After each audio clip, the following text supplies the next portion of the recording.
Sans précédent, la République démocratique du Congo est en proie à l'agitation suite à l'arrestation de son ministre des Finances, Nicolas Kazadi.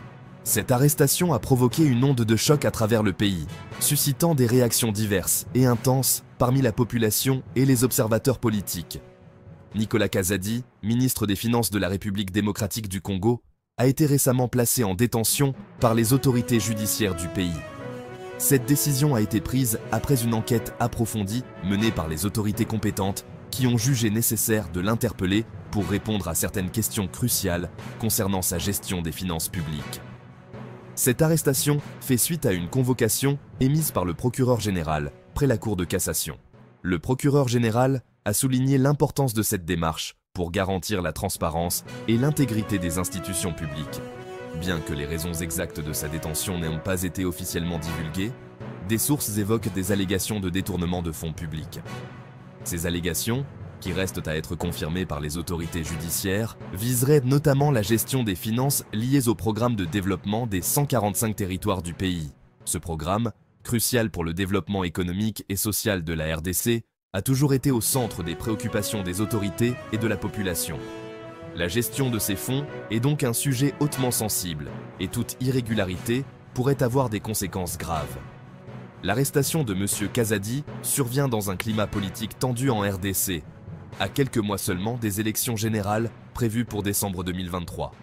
Ces élections sont cruciales pour l'avenir du pays et la stabilité de ses institutions. Les tensions politiques sont palpables et cette arrestation ne fait qu'ajouter de l'huile sur le feu. Cet incident est perçu par certains observateurs comme une nouvelle manifestation des tensions politiques qui secouent la nation. L'opposition accuse le gouvernement d'instrumentaliser la justice à des fins politiques, affirmant que cette arrestation est une tentative de discréditer et d'affaiblir les adversaires politiques avant les élections. De leur côté, les partisans du gouvernement soutiennent que la justice agit dans toute indépendance et que cette arrestation est une preuve de l'engagement des autorités à lutter contre la corruption. Cette controverse soulève d'importantes questions sur la gouvernance et la lutte contre la corruption en RDC, un pays fréquemment pointé du doigt pour la faiblesse de ses institutions et la corruption généralisée. La corruption est un fléau qui mine le développement de la RDC depuis des décennies. Les efforts pour y remédier ont souvent été entravés par des intérêts personnels et des luttes de pouvoir.